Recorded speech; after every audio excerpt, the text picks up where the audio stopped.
Лягай! Хвилин 15, гранат штук 8, напевно, викинули. До мене лізай! І прострелили йому руку, це був старший їхній павук. Лягли! Перший здався, ми думали, що другий. Де ще один? Далі Вася почав на понт робити третій. П'ятий де? Ляг! Потім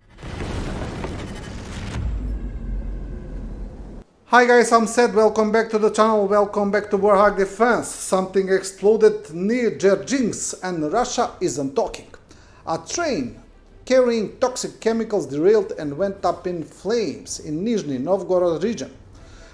Locals suspect it was tied to the defense sector, but there's silence in the media. With hazmat teams on the site and a city of 1.2 million nearby, this incident raises serious questions.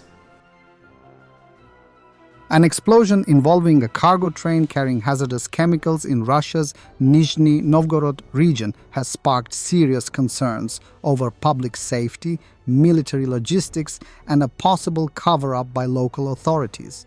The incident took place near the city of Dzerzhinsk, just 40 kilometers from a major urban center with a population of 1.2 million. According to multiple sources, the train was transporting specialized chemicals intended for use in Russia's military-industrial complex.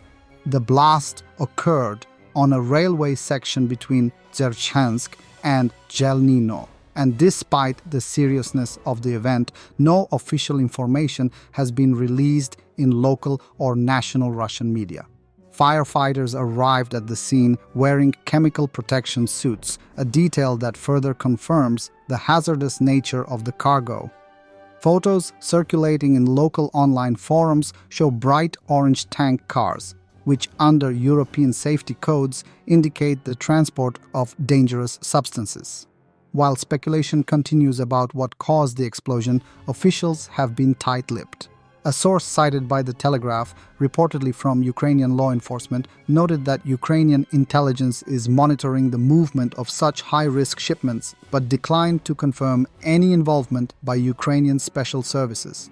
There is an old railway track, an old rolling stock. Many things could happen, the source added, hinting at both sabotage and systemic neglect as possible causes. The blackout of information in Russian media is notable.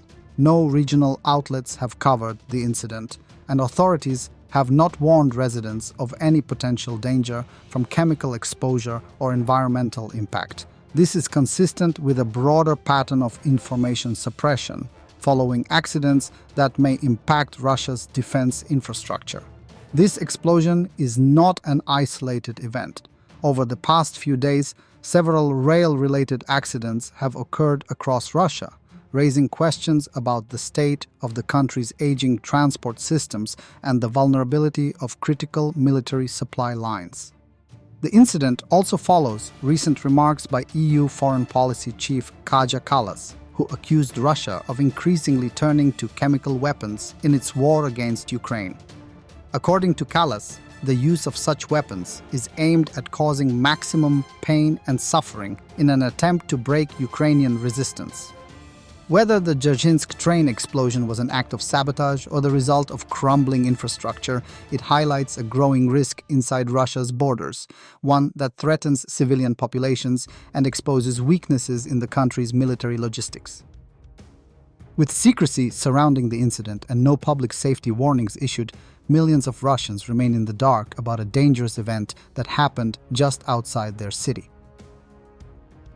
7 Russians are captured near Kremina. 2 sergeants from the 107th Battalion of the 63rd Brigade captured 7 Russians in the Serebryansky forest. They initially refused to surrender and holed up in a fortification, but that didn't save them.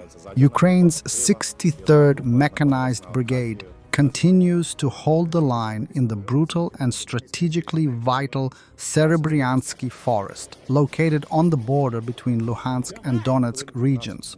This dense woodland has become one of the most contested areas in the east, with Russian forces relentlessly trying to push through Ukrainian defenses to expand control over the Luhansk front. The 63rd Brigade, known for its resilience and maneuverability, is facing constant assaults, including infantry attacks supported by artillery and drone strikes. The forest terrain makes every engagement chaotic and close quarters, with trenches, ambushes and mines defining the pace of the fighting. Ukrainian troops rely heavily on small unit tactics, surveillance drones, and precision strikes to hold back larger Russian formations. Despite being under constant pressure, the brigade has managed to maintain its positions and inflict heavy losses on Russian units attempting to break through. The Serebryansky forest is more than just a tactical battleground. It's a buffer zone that helps prevent Russian forces from advancing deeper into Ukrainian-held territory in Donetsk. Holding this area ties down significant Russian resources and delays broader offensive plans. Я знайшов блок сигарет, одну футболку з носками, старі. Operators of the 45th Artillery Brigade neutralized an enemy ground robotic system packed with explosives that was being prepared for an assault on Ukrainian positions. Ground robots are increasingly used by Ukrainian forces on the battlefield.